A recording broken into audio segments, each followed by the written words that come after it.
তাহলে দেখে নাও, আমি আর্টিকেল কয় প্রকার বলেছি? একটা হলো এ, একটা হলো এন, আরেকটা হলো ডি। এই তিনটে সবাই লিখেছো আমি যেমন করে লিখেছি? এবার তোমাদেরকে তিনটে আমি ভালো করে বোঝাবো, বুঝে নিবে যে এটা কোনখানে বসে, এনটা কোনখানে বসে, আর ডিটা কোনখানে বসে। আমি তিনটে ঘর করে দিলাম।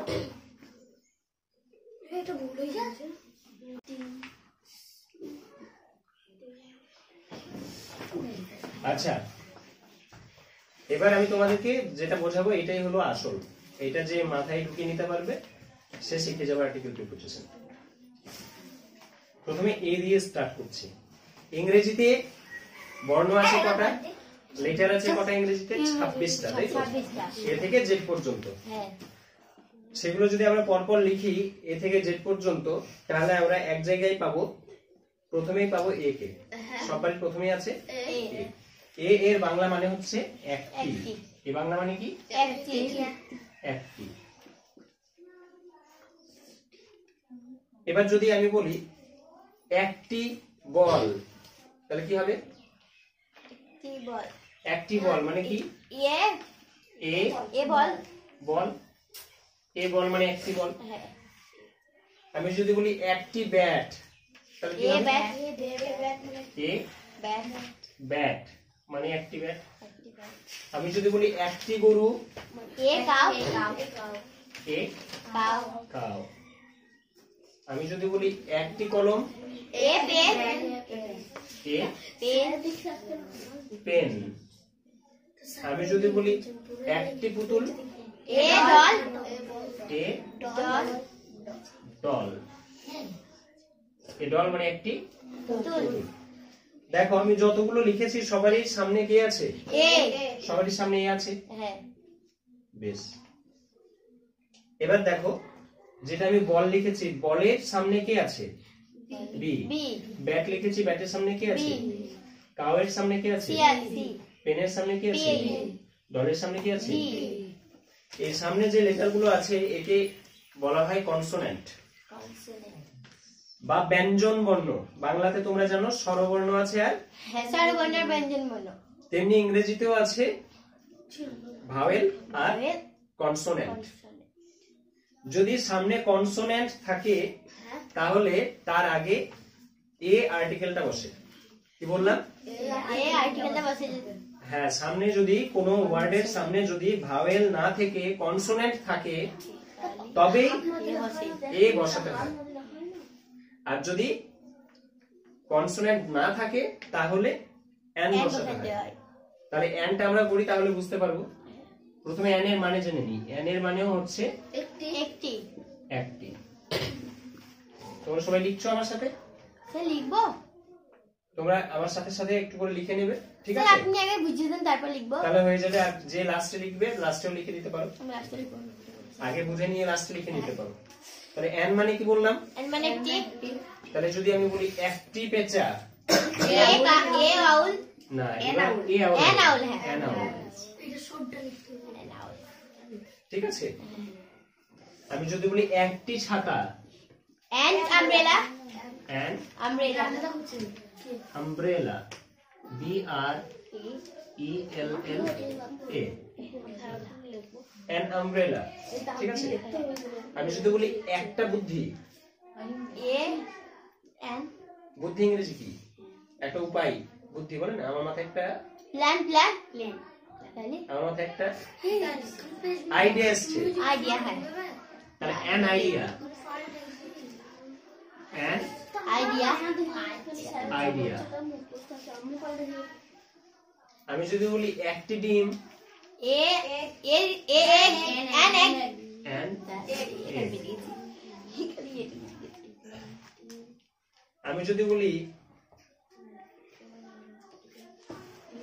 একটি পিঁপড়ে, এ এন্ট। An ant.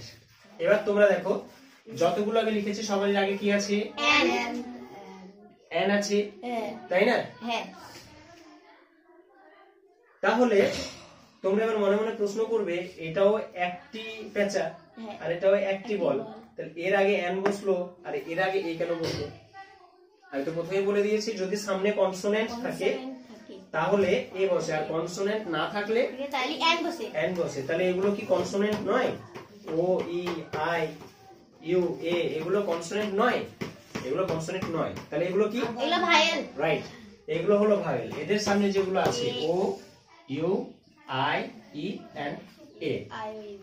তাহলে তোমাদের মনে রাখতে হবে ইংরেজিতে 5টা ভাওয়েল আছে, সেগুলি কি কি? এ, ই, আই, ও এন্ড ইউ। ইংরেজিতে কয়টি ভাওয়েল আছে? 5টি। এটাই তোমাদের মনে রাখতে হবে, এটাই হলো আসল এ, ই, আই, ও এন্ড ইউ। এই ইংরেজিতে 5টি ভাওয়েল আছে। এই ভাওয়েল দিয়ে যদি কোনো শব্দ শুরু হয় তাহলে তার আগে এন বসাতে হয়। তাহলে আমাদের বইয়ে প্রথম যেটা ছিল সেটা কি ছিল দেখো। প্রথম যেটা বইয়ে ছিল কি ছিল? আউল ছিল না? তাহলে আউলের ওটা ভাওয়েল তো? ওটা ভাওয়েল, তার জন্যই আউলের আগে দেখো এন বসেছে। আউলের আগে যদি কেউ এ লিখে দেয় তাহলে তার ভুল। এবার মাথায় ঢুকলো? তাহলে আমি তোমাদের প্রশ্ন করেছিলাম একটু আগে যে আউলের আগে এন কেন বসছে, তখন তোমরা কেউ বলতে পারছিলে না। এবার সবার মাথায় উত্তরটা ঢুকেছে। এবার যদি প্রশ্নটা করি তাহলে উত্তর কি হবে? এবার কি বলতে পারবে? ভাওয়ালের প্রথমে যদি কোনো শব্দ থাকে তাহলে এন বসে। ভাওয়েলের প্রথমে? ভাওয়াল প্রথম ভাওয়াল। রাইট, কোন শব্দের প্রথমে যদি ভাওয়েল থাকে বলতে হবে আউলটা হলো একটা শব্দ, আউলের প্রথম অক্ষর যেটা সেটা হচ্ছে একটি ভাওয়েল, সেই কারণে এর আগে এন বসেছে। এইটা হলো উত্তর। সবার মাথায় ঢুকেছে উত্তরটা? তাহলে তোমাদেরকে কি মুখস্থ করতে হবে? তোমাদের মুখস্থ করতে হবে 5টি ভাওয়েল। কি কি? এ, ই, আই, ও, ইউ। তাহলে 5টাই ভাওয়েল আছে। আর 26টার মধ্যে 5টা যদি ভাওয়েল হয় তাহলে কনসোনেন্ট কটা? 21টা। রাইট, 26টা থেকে ওই 5টা বাদ, তাহলে বাকিগুলো কনসোনেন্ট। দেখো এখানে যতগুলো কনসোনেন্ট আছে দেখো কারোর আগে ভাওয়েল নাই। এ কারোর আগে এ আছে? না। কারোর আগে ই আছে? না। কারোর আগে আই আছে? না। কারোর আগে ও আছে? না। কারোর আগে ইউ আছে? না। তার মানে এখানে কোনো ভাওয়েল নাই, সবারই আগে কনসোনেন্ট আছে, সেই কারণে সবার আগে এ বসেছে। আর এখানে সবারই আগে ভাওয়েল আছে, কেউ না কেউ ভাওয়েল আছে, তার জন্যই এন বসেছে। রাইট? হ্যাঁ স্যার। সবার মাথায় ঢুকে গেছে? হ্যাঁ। এবার ডিটা, এটা তো সবার থেকে সহজ, এটা একদম একবার শুনে নিলেই মনে থেকে যাবে। ডি মানে এর বাংলা মানে হচ্ছে টি, তা, নানা নানি নাকি? না খানাখানি। খানাখানি। রাইট, খানাখানি। খানাখানি আবার কি? খানাখানি কাকে বলে? কে বলতে পারে দেখি? খানাখানি মানে? আমরা বলি না আমাকে একখানা আপেল দাও, কেউ বলে আমাকে একটা আপেল দাও, কেউ বলে আমাকে একটি আপেল দাও। তাই একটি মানেও যা, একটা মানেও তাই, একখানা মানেও তাই, একখানি মানেও তাই। ঠিক আছে? তাহলে টিটা খানাখানি চারটের মানে একই, তাই না? তাহলে ডি কার আগে বসে এবার জানতে হবে। ভাওয়েলের আগে তো এরা বসে গেল, কনসোনেন্ট আগে তো এন বসে গেল। ভাওয়েল আর কনসোনেন্ট বাদ দিয়ে তো আর কিছু নাই, 26টাই তো আছে না? তাহলে 5টা ভাওয়েল আর 21টা কনসোনেন্ট, 26টা হয়ে গেল। তাহলে ডি কার আগে বসবে? ভারী মুশকিল প্রশ্ন, কে বলতে পারে ডি কার আগে বসবে? তাহলে আর তো কেউ নেই, 26 জন তো হয়ে গেল। ডি গুলা কি বাংলার আগে বসবে? হাত তুলেছে। ওয়া করছিস কেন? এটা রেকর্ডিং হচ্ছে জানো তো?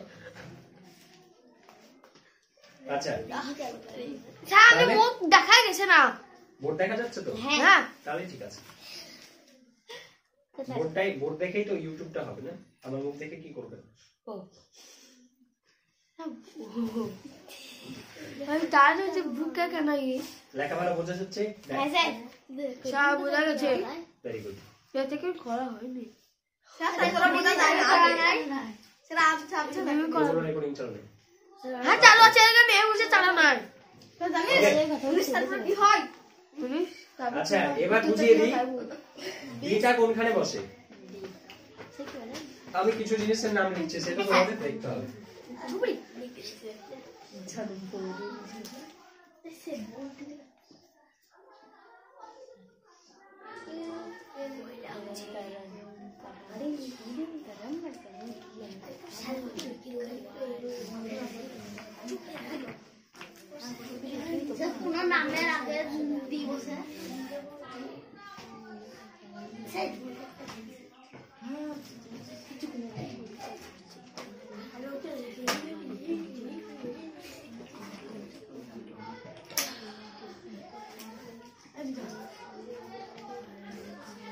দেখো আমি প্রথমে লিখেছি QARAN, কি হয়? কোরআন। তারপর হচ্ছে RAMAYAN, রামায়ণ। তারপর এটা হচ্ছে HIMALAY, হিমালয়। আর লাস্টে হচ্ছে SUN, সান। কোরআনটা কি? কোনো ছোটখাটো জিনিস না, ধর্মগ্রন্থ। ইসলামদের ধর্মগ্রন্থের নাম হচ্ছে কোরআন। কোরআন। এটা একটা বিশাল একটা বিশেষ একটা জিনিস, তাই না? এটা কোনো ছোটখাটো জিনিস নয়। দ্বিতীয় হচ্ছে রামায়ণ। এটা হচ্ছে একটা মহাকাব্য। রামায়ণ হচ্ছে বাল্মীকির লেখা একটা মহাকাব্য, মানে এটা ছোটখাটো কোনো বই নয়, এটা একটা নামি দামি একটা বিশেষ একটা বই। তারপর হচ্ছে হিমালয়া, এটা হচ্ছে একটা পর্বতমালা। হিমালয় হচ্ছে পৃথিবীর মধ্যে একটা বিরাট বড় পর্বতমালা। এটা কি কোনো ছোটখাটো জিনিস নয়। তারপর হচ্ছে সান, সান মানে সূর্য। সূর্য। সূর্য একটা ছোটখাটো জিনিস, এটা একটা বিশেষ জিনিস, এবং সূর্য একটি আছে, তাই না? হিমালয় পর্বতমালা কটা আছে? হিমালয় পর্বতমালা একটি। পৃথিবীতে দুটো হিমালয় পর্বতমালা আছে। রামায়ণ, রামায়ণ হচ্ছে একটা বিশেষ মহাকাব্য। আবার কোরআনও একটা বিশেষ। তাহলে বোঝা যাচ্ছে যেটা কোনো বিশেষ জিনিস বা যা পৃথিবীতে বা বিশ্ব ব্রহ্মাণ্ডের মধ্যে একটাই রয়েছে, সেটাকেই বোঝাতে দা বসে। কি বললাম? যেটা বিশেষ জিনিস বা বিশেষ করে বোঝাতে, বা যেটি পৃথিবীর মধ্যে বা বিশ্ব ব্রহ্মাণ্ডের মধ্যে একটি মাত্র রয়েছে, তার আগে দা বসে। ঠিক আছে? তাহলে এদের সবাই আগে বসবে দা।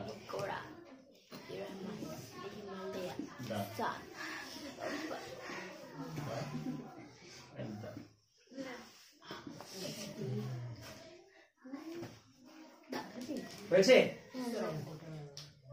তাহলে দেখো তোমাদের বইয়ে একটা পড়া ছিল, the house is beside the গঙ্গেজ।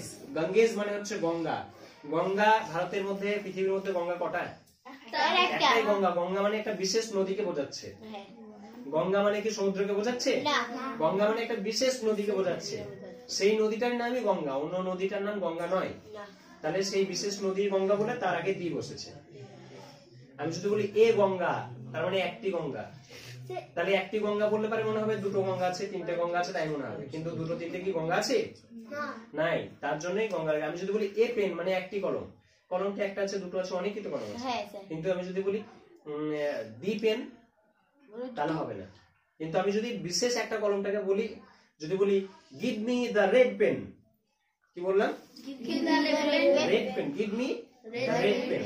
এখানে মনে করো তিনটে কলম পড়ে আছে, দেখি একটা রেড পেন, দেখি রেড, একটা ব্ল্যাক, দেখি ব্ল্যাক, সব আই করছে। এটা ব্ল্যাক, হ্যাঁ না, থ্যাংক ইউ। এটা ব্লু, দেখি ব্লু, হ্যাঁ না, কই, থ্যাংক ইউ, ভেরি গুড। আচ্ছা, হ্যাঁ তুই সবাইকে মারিস না রে। আমার কাছে এবার কটা পেন হলো? চারটে পেন হলো। একটা হচ্ছে হোয়াইট বোর্ডের মার্কার পেন, তাই তো? একটা হচ্ছে রেড ইঙ্ক পেন, একটা হচ্ছে ব্ল্যাক ইঙ্ক পেন, আর একটা হচ্ছে ব্লু বল পেন। ওকে, এই চারটে পেনের মধ্যে আমি চারটে পেনই এখানে আছে। এবার একজনকে আমি ডাকছি, যাকে ডাকবো সে আসবে। ঠিক আছে? তাহলে ইউ কাম হিয়ার। আমি যদি তোমাকে বলি টেক দ্য রেড পেন, তার মানে লাল কলমটি নাও, তাহলে কোনটা নেবে? দেখো, ওকে বললাম টেক দ্য রেড পেন, তাহলে ও লাল কলমটা নিয়ে নেবে। এবার আব্দুল চলে এসো, তুমি পাশে দাঁড়াও। Abdul come here. সবাই এসে করবো না। Come here. কান পাটিতে দেবো না, নাক পাটি দিয়ে বেরোবে। Take a pen, take a pen মানে একটি কলম নাও। দেখো, আব্দুলকে বলেছি টেক এ পেন, ও একটা কলম নিতে গেছে, ও যেটা খুশি সেটা কিন্তু নিয়েছে। কেউ মনে মনে ভাবছিল আব্দুল বোধহয় নীলটা নিবে, কেউ আবার মনে মনে ভাবছিল আব্দুল বোধহয় কালোটা নিবে। আব্দুল ভাবছে নেবো, সবাই নেবো। আব্দুল নিজের মনে মনে ভাবছে আমি মোটাটা নিবে। তাহলে আমি আব্দুলকে বিশেষ করে বলিনি, কিন্তু ওকে আমি বিশেষ করে বলে দিয়েছিলাম যে টেক দ্য রেড পেন। ও ও কিন্তু লালটাই নিয়েছে, অন্যটাও নিতে পাবে না, কারণ আমি ওকে বলে দিয়েছি রেড। রেড। কিন্তু ওর বেলায় বলেছে টেক দ্য রেড পেন, তাই বলেছি। আর ওকে বলেছি টেক এ পেন, মানে একটি পেন নাও। একটি কলম নাও। একটি কলম মানে যেটা খুশি সেটাইও নিতে পারে। হ্যাঁ। আর আমি ওকে বলে দিয়েছি টেক, আমি বলেছি টেক এ রেড পেন বলেছি না টেক দ্য রেড পেন বলেছি? টেক দ্য রেড পেন বলেছি। তার মানে বিশেষ করে বলে দিয়েছি যে রেডটাই নিতে হবে। তাহলে কিছু জিনিসের মধ্যে যদি বিশেষ করে বলে দিই তার আগে কিন্তু দাও, আর যদি বিশেষ করে না বলি যেটা সেটা বলে দিই তাহলেই হবে। ক্লিয়ার? মাথায় ঢুকেছে? দাও।